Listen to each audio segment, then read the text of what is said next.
Today we are changing the front brakes on a GMC Terrain. Go ahead and jack your vehicle up and take your tires off. You're going to need your new pads and rotors. And if you want to pick these pads up that I used, I will put a link in the description. But moving on, we got a T27 bit, an 18 and a 14 millimeter socket, our torque wrench, flathead screwdriver, ratchet, C-clamp, and some wire or a metal coat hanger, anything to hold up your caliper. So our first step, we're going to go ahead and remove our two 14 millimeter caliper bolts. Make sure you just break the top one loose and then move to the bottom one before you remove either one. Now we can go ahead and pull our caliper off. Tie it up just like that. Now we can go ahead and remove our caliper bracket, and those two bolts are the 18 millimeter. Your caliper bracket bolts are these two bolts right here. You got one here and one right there. Just break them both loose before you remove either one all the way.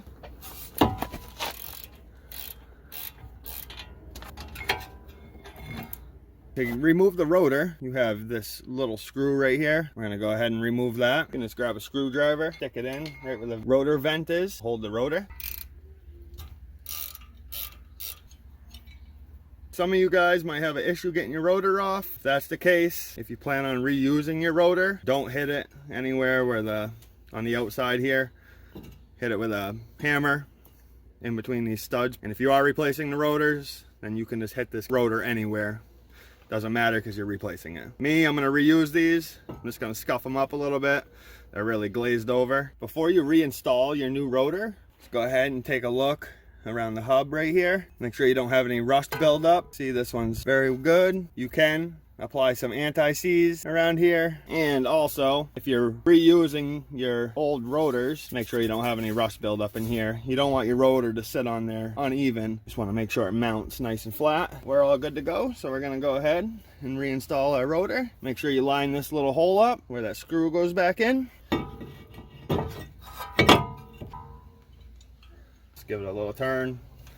Now we can go ahead and remove our old pads. Just push them and they'll come right out. And I always like to remove these old holding clips. Just make sure you clean up in here if there's any rust. And we can go ahead and reinstall our new pads. So this is what it should look like with your new clips and new pads. Now we can go ahead and reinstall our caliper bracket.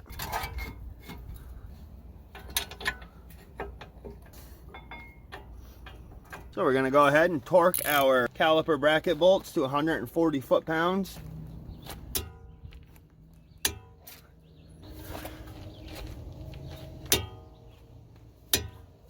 So your next step, compressing this piston back in. A lot of you are going to have the piston sticking way out. Your pads are really low. Come up to your master cylinder, open up the cover. And as you push that piston in, it's going to be pushing fluid back up into this holding tank. So you may have to suck some of the fluid out, or else you're going to have it overflowing. And you don't want it to get all over the place. We're going to go ahead and compress the piston back in. I already did it, but I didn't hit record. This is going to go inside the piston. This is going to go on back of the caliper. And then you're just going to go ahead and turn your clamp until your piston pretty much flush right here. Then you can just go ahead and remove your clamp. Before we reinstall the caliper, and pull your little slides out here.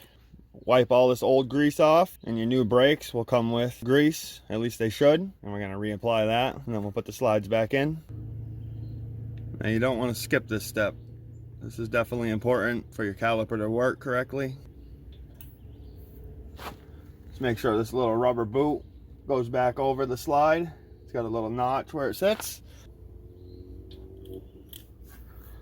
And now we can grab our caliper, put that back in place. Get both your bolts started in first before you tighten any of them down. And we're going to torque these to 20 foot-pounds.